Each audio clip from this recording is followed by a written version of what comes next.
আসসালামু আলাইকুম, সবাইকে স্বাগত জানাচ্ছি এফসিপিএস পরীক্ষার ইম্পর্টেন্ট প্রশ্ন ডিসকাশন সেশনে। আজকে আমরা এফসিপিএস পার্ট 1 জানুয়ারি 2024 সেশনের একটা গুরুত্বপূর্ণ প্রশ্ন এবং সে টপিকটা নিয়ে আলোচনা করব। জানুয়ারি 2024 সেশনে একটা প্রশ্ন ছিল যে একটা পেশেন্ট আপনার কাছে এসেছে জ্বর, স্প্লিনোমেগালি, প্যানসিস্টোলিক মারমার নিয়ে, এবং সে একটা হিস্ট্রি দিয়েছিল তার ডেন্টাল এক্সট্রাকশন হয়েছে। তো প্রশ্নটা এমন ছিল যে এই যে ডেন্টাল এক্সট্রাকশন হয়েছে এরপর যে তার এন্ডোকার্টাইটিস ডেভেলপ করেছে, এন্ডোকার্টাইটিসের জন্য গুরুত্বপূর্ণ অর্গানিজম কোনটি, বা এই যে সিনারিওতে সেখানে আপনার মোস্ট প্রবাবল অর্গানিজম কোনটি মনে হয় যে কারণে আপনার এন্ডোকার্টাইটিস হয়েছে। তো আমরা যে জিনিসটা এখানে ফোকাস করতে চাচ্ছি সেটা হচ্ছে যে আপনি একটা এসবিএ প্রশ্ন কিভাবে উত্তর করবেন। এসবিএ প্রশ্ন উত্তর করার জন্য আপনাকে প্রথমে যে জিনিসটা করতে হবে যে যেহেতু সে সময় অনেক টেনশনের সিচুয়েশন থাকে এবং দেখা যায় যে কিছু কিছু প্রশ্নের স্টেম এত বেশি বড়, ঠিক আছে, পড়ে শেষ করা যায় না মনে হয়। তো প্রথমে যখন আপনি একটা এসবিএ প্রশ্ন পড়বেন তার সবার আগে শেষ লাইনটা পড়বেন যে কোশ্চেনটাতে আসলে কী চেয়েছে। দেখা যাচ্ছে যে আপনাকে উত্তরটা এমন জিনিস চেয়েছে যে উত্তরটা আপনি সহজে দিতে পারবেন, আপনাকে এত বড় কিছু আসলে পড়তে হতো না, আপনি ওই একটা লাইন দিয়ে আসলে পুরা কোশ্চেনটা উত্তর দিতে পারবেন। এরপরে আপনি লাস্ট লাইনে কী চেয়েছে বা প্রশ্নে কী চেয়েছে এটা দেখার পর আপনি পুরো সিনারিওটা পড়লেন, কিন্তু প্রথমে যখন আপনি প্রশ্নে কী চেয়েছে এটা পড়বেন দেখা যাবে যে আপনি মোটামুটি একটা আইডিয়াল একটা সিচুয়েশন বা তাড়াতাড়ি করে আপনি শর্ট আউট করতে পারবেন। তো আমাদের যে প্রশ্নটা এখানে এসেছে দেখেন, সেখানে বলা হয়েছে কি যে এন্ডোকার্টাইটিসের জন্য রেসপন্সিবল অর্গানিজম কোনটি। এখন যে এফসিপিএস বা এমআরসিপি বা রেসিডেন্সি পরীক্ষা এখন যে ক্লিনিক্যাল কোশ্চেনগুলো হয় সেখানে দেখা যায় যে মোটামুটি দুই রকম টাইপের কোশ্চেন থাকে। হয়তো আপনাকে একটা সিনারিও দিয়ে বলবে ডায়াগনোসিস করতে, সেখানে আপনি তখন কী হইতে পারে, এন্ডোকার্টাইটিস হলো সেটা আপনি ডায়াগনোসিস করবেন। বা এখন একটু অ্যাডভান্স করার জন্য বলে এন্ডোকার্টাইটিসটা বলে দেয় যে এন্ডোকার্টাইটিসটা হয়েছে সেটা যে ইনফেকশন, সেই ইনফেকশনটার জন্য রেসপন্সিবল অর্গানিজম কোনটা। আপনাকে একটা সিনারিও দিয়ে দিবে, সেখানে বলে দিবে যে এরকম একটা ডেন্টাল এক্সট্রাকশন হয়েছে বা তার কোলনে ক্যান্সার ছিল, ঠিক আছে, বা সে আইভি ড্রাগ ইউজার ছিল, বাট তার সিভিলাইন করা ছিল, তার এন্ডোকার্টাইটিস ডেভেলপ করছে অর্গানিজম কোনটা। তো এইটা প্রশ্ন, এন্ডোকার্টাইটিস আসলে খুবই সহজ, আপনি একবার দেখলে একটু বুদ্ধি করে পড়লেই এন্ডোকার্টাইটিস থেকে সব প্রশ্নের উত্তর দেওয়া সম্ভব। তো আমরা শুরু করি।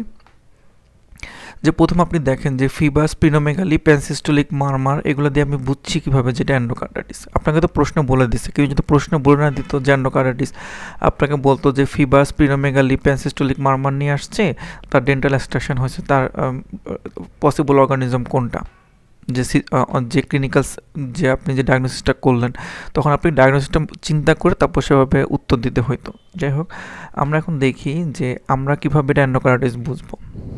ঠিক আছে, এটা ডেভিডসনের খুব বিখ্যাত একটা ছবি। ঠিক আছে, এখানে দেখেন একটা এন্ডোকার্টাইটিসের মোটামুটি সিনারিওগুলোতে এই ছবি থেকে কোশ্চেন থাকে, যে সেরেব্রাল এম্বোলি, তারপর রথ স্পট, ঠিক আছে, প্যাটিচিয়াল হ্যামোরেজ, পোর ডেন্টেশন, স্প্লিনোমেগালি, তারপর সিস্টেমিক অ্যাম্বোলি। এখন সিস্টেমিক অ্যাম্বোলি তো আপনাকে বলবে না, হয়তো আপনাকে অন্য একটা জিনিস বলে দিবে, হয়তো কোনো একটা পেরিফেরাল আর্টারি ডিজিজের নাম বলে দিতে পারে, তাই তো। আচ্ছা, এরপর আছে ডিজিটাল ক্লাবিং, স্প্লিন্টার হ্যামোরেজ, এদিকে আবার সাবকনজাংটিভাল হ্যামোরেজ, তারপর আবার ভেরিং মারমার। ভেরিং মারমার বলতে হচ্ছে যে আপনার আগে মারমার ছিল না, বা একটা মারমার আগে ছিল, সে মারমারটা চেঞ্জ হয়ে গেছে। এছাড়া কিছু কন্ডাকশন ডিসঅর্ডার থাকতে পারে, cardiac failure, haematuria, Osler node, rash, ঠিক আছে। আরেকটা গুরুত্বপূর্ণ জিনিস দেখেন, পায়ের কাছে দেখা যাচ্ছে যে তার লস অফ পালস দেখা যাচ্ছে, ঠিক আছে। এখানে দুইটা জিনিস লং স্ট্যান্ডিং এন্ডোকার্টাইটিসের ক্ষেত্রে পাওয়া যায়, স্প্লিনোমেগালি এবং ডিজিটাল ক্লাবিং, ঠিক আছে। যে স্প্লিনোমেগালি এবং ডিজিটাল ক্লাবিং এই দুইটা আপনি পাবেন লং স্ট্যান্ডিং এন্ডোকার্টাইটিসের ক্ষেত্রে। তো পরীক্ষার সময় কোশ্চেন থাকতে পারে যে একটা সিনারিও দিয়ে দিল, বললো যে এই পেশেন্টের এন্ডোকার্টাইটিস হয়েছে, এর মধ্যে কোনটা লং স্ট্যান্ডিং এন্ডোকার্টাইটিসের জন্য হয়েছে। তখন আপনার উত্তর দুইটার মধ্যে থাকতে হবে, একটা হচ্ছে স্প্লিনোমেগালি, একটা হচ্ছে ডিজিটাল ক্লাবিং। আচ্ছা, এবার আমরা দেখি যে এন্ডোকার্টাইটিস আমরা ডায়াগনোসিস একটা যে ক্রাইটেরিয়া দিয়ে করি এটা হচ্ছে মডিফাইড ডিউক ক্রাইটেরিয়া, ঠিক আছে। এখন এখন এই মডিফাইড ডিউক ক্রাইটেরিয়া কী হয় দেখেন, 2 মেজর ক্রাইটেরিয়া, ঠিক আছে, অথবা একটা মেজর এবং 3টা মাইনর ক্রাইটেরিয়া, অথবা 5টা মাইনর ক্রাইটেরিয়া যদি থাকে তাহলে আমরা ডেফিনিট ডায়াগনোসিস করি, ঠিক আছে। এখন মেজর ক্রাইটেরিয়া কী আছে, ব্লাড কালচার পজিটিভ, আরেকটা হচ্ছে অ্যান্ডোকার্ডের ইনভলভমেন্টে কোনো এভিডেন্স আছে। আর মাইনোকার্ডের মধ্যে আছে প্রিডিসপোজিং ফ্যাক্টর কিছু, temperature, vascular phenomenon, immunological phenomenon এবং মাইক্রোবায়োলজিক্যাল এভিডেন্স। এখন প্রিডিসপোজিং ফ্যাক্টর কি আছে, ঠিক আছে, যেহেতু হার্টে একটা কন্ডিশন, আপনি যদি কোনো একটা আইভি লাইন করেন বা আইভি দিয়ে কোনো আইভি ড্রাগ ইউজার বা সিবি লাইন করা থাকে, সেক্ষেত্রে সেটা একটা প্রিডিসপোজিং ফ্যাক্টর হতে পারে। তারপর কী কী ভাস্কুলার ফেনোমেনন আছে দেখেন লেখা আছে যে অ্যাম্বোলিজমগুলা, ঠিক আছে, বা কোনো হ্যামোরেজ যেমন হচ্ছে সাবকনজাংটিভাল হ্যামোরেজগুলা, ঠিক আছে। তারপর ইমিউনোলজিক্যাল যে কোনো ফেনোমেনই হতে পারে, ঠিক আছে। আরেকটা হচ্ছে দেখেন এখানে হচ্ছে 5 নাম্বার আছে মাইক্রোবায়োলজিক ইভিডেন্স। এখন মাইক্রোবায়োলজিক ইভিডেন্স যেটা, সেটা তো আপনার এখানে পাশে ম্যাজোকার্টের মধ্যে আছে যে ব্লাড কালচার পজিটিভ বলা হয়েছে, তাহলে আবার এখানে মাইক্রোবায়োলজিক্যাল ইভিডেন্স কি, যদি আপনার কোনো আপনি কালচার করতেছেন কিন্তু সে কালচারটা আইডিয়াল যে অ্যান্ডোকার্ডিস অর্গানিজম সে পর্যন্ত পৌঁছলো না, ঠিক আছে, কিন্তু অর্গানিজম আপনি পাচ্ছেন পজিটিভ, সেটাই হচ্ছে মাইক্রোবায়োলজিক্যাল এভিডেন্স।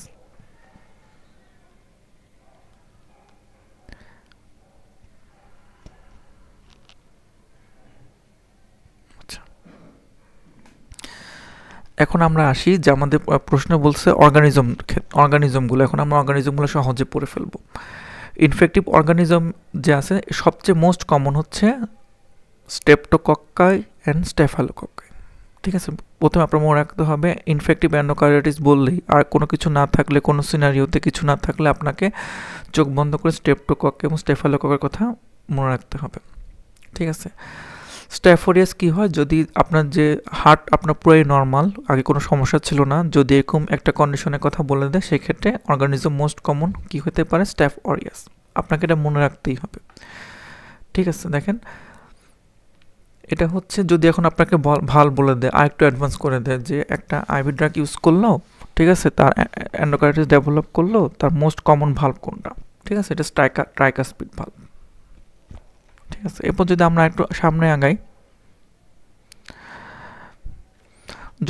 যদি হচ্ছে বলে যে সে একটা লোক যে যে মানে সে কোনো ফার্মে আশেপাশে থাকে বা সে ফার্মে কাজ করে, তাহলে যদি কোনো অর্গানিজম বলে সেটা হচ্ছে কক্সিলা ব্রুনিটি, সেক্ষেত্রে আপনার কোন ভাল্ব হবে, সেক্ষেত্রে আপনাকে মনে রাখতে হবে সেটা অবশ্যই অ্যাওর্টিক ভাল্ব।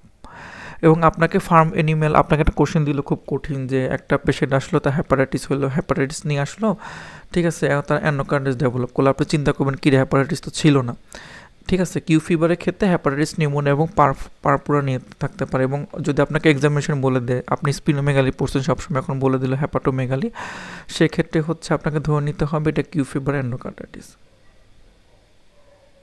ঠিক আছে। এখন আপনার পেশেন্টটা যে পেশেন্ট সে হচ্ছে তার হার্টে কোনো সমস্যা নাই, কিন্তু তাই কোনো কারণে ইমিউনো কম্প্রোমাইজ, যেমন তার ক্যান্সার হতে পারে বা ডায়াবেটিস হতে পারে বা কোনো একটা কারণে সেই ইমিউনোলজিক্যাল কম্প্রোমাইজ, সেক্ষেত্রে আমাদের সবসময় হচ্ছে ফাঙ্গাসগুলো চিন্তা করতে হবে। কী কী ফাঙ্গাস চিন্তা করবো, যেমন ক্যান্ডিডা চিন্তা করতে পারি, ক্যান্ডিডা অ্যাসপারজিলাস চিন্তা করবো, ঠিক আছে।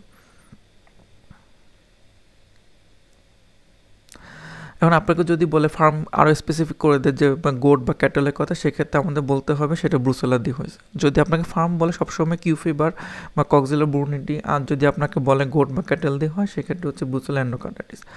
এখন ঠিক আছে, আমরা হচ্ছে এখন আরও স্পেসিফিক করলাম যে বয়স চিন্তা বলে দিলাম যে ওল্ড এজ হলো, ঠিক আছে। ওল্ড এজে মোস্ট কমন হচ্ছে এন্টেরোকক্কাইগুলো।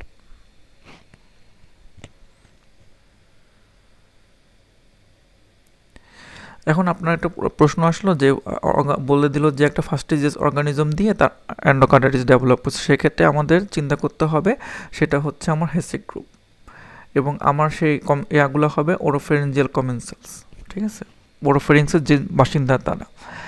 এখন আমরা সবসময় শুনছি যে সাবএকুট ব্যাকটেরিয়াল অ্যান্ডোকার্ডিটিস। এই সাবএকুটটা কি, যদি কারো হার্টে আগের থেকে ডিজিজ থাকে, মানে যেমন কনজেনিটাল বা ভালভুলার হার্ট ডিজিজ থাকে, ঠিক আছে, সেক্ষেত্রে সে যে অ্যান্ডোকার্ডিটিস ডেভেলপ করবে সেটাই হচ্ছে সাবএকুট অ্যান্ডোকার্ডিটিস। সেক্ষেত্রে আপনার প্রশ্নে দিয়ে দিবে যে তার একটা কনজেনিটাল হার্ট ডিজিজ আছে বা আগের থেকে ভালভুলার হার্ট ডিজিজ থাকে, ঠিক আছে।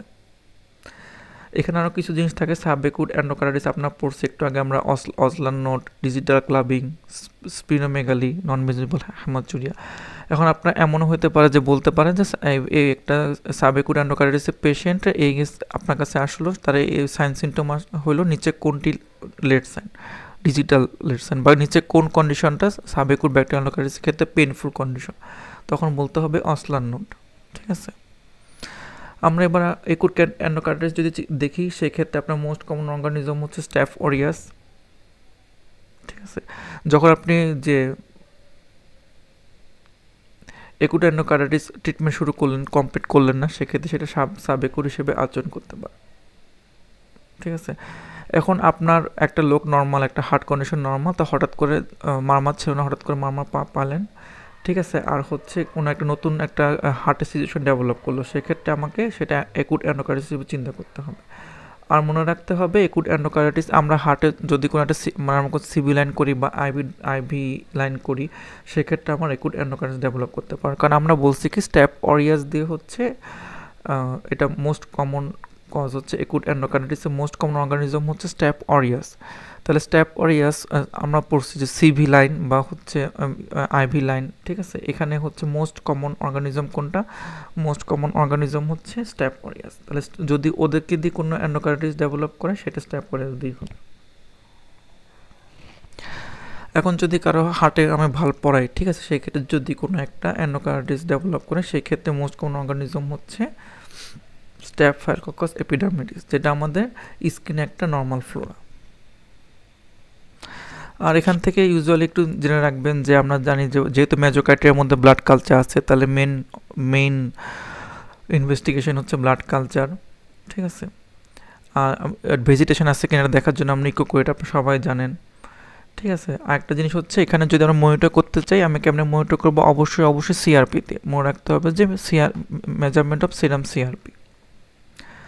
আচ্ছা, এখন আমরা পড়ছি যে অ্যাওরটিক ভালভ ইনভলভমেন্ট কক্সিলার ব্রুনিটির ক্ষেত্রে, সেক্ষেত্রে আমাদের একটা জিনিস আমরা পাইতে পারি এভি ব্লক। ইসিজি যদি আমরা করি, সেক্ষেত্রে আমরা এভি ব্লক পাইতে পারি। এখন আপনার কোশ্চেনটা এমনিও ডিরেক্টলি না এসে ঘুরে দিল যে একটা পেশেন্ট আসছে আপনার কাছে, ইসিজি করছেন, ঠিক আছে, তার এভি ব্লকের ফিচারগুলো পাইছেন এবং তার হচ্ছে সাথে এন্ডোকার্ডিটিসের ফিচারগুলো দিয়ে দিচ্ছে, তখন আপনাকে চিন্তা করতে হবে এটা এভি ব্লক কিউব্রুনিটি দিয়ে হতে পারে, অথবা আপনার সেক্ষেত্রে হয়তো বলতে পারে যে ইসিজি এভি ব্লক বলে না দিয়ে বললো যে এরকম একটা কিউব্রুনিটি দিয়ে একটা এন্ডোকার্ডিটিস হচ্ছে, সেক্ষেত্রে আমরা ইসিজি ফাইন্ডিং কী হবে। ঠিক আছে, এখন আমরা আমাদের কোশ্চেনটা দেখি। তাহলে হচ্ছে আমরা হিস্টোরি অফ যদি ডেন্টাল এক্সট্রাকশন থাকে, আমরা আরেকটু দেখি। যদি হচ্ছে হিস্টোরি অফ মানে ডেন্টাল থাকে, তাহলে মুখের যে অর্গানিজমগুলো আছে সে অর্গানিজমগুলো দিয়ে হচ্ছে হবে, তাই তো? তাহলে ডেন্টাল এক্সটেনশনের জন্য যেহেতু দাঁত মুখের ভিতর থাকে, এখন ডেন্টাল এক্সট্রাকশন করলে তো মুখের অর্গানিজমগুলো দিয়ে হবে। তাহলে কি দুইটা, একটা হচ্ছে স্ট্রেপ্টোকক্কাস মাইটিস অ্যান্ড স্ট্রেপ্টোকক্কাস স্যাঙ্গুইস। ঠিক আছে, ওরাল ক্যাভিটির অর্গানিজম। তাই হচ্ছে আপনি ব্রাশের মাধ্যমে অথবা ডেন্টাল কোনো প্রসিডিওর করলে এই দুটো অর্গানিজম দিয়ে বেশি হয়। তাহলে আমার এটা উত্তর হবে কি? এটা উত্তর হবে হচ্ছে স্ট্রেপ্টোকক্কাস মাইটিস বা স্ট্রেপ্টোকক্কাস স্যাঙ্গুইস, যেটা থাকবে উত্তর সেটাই।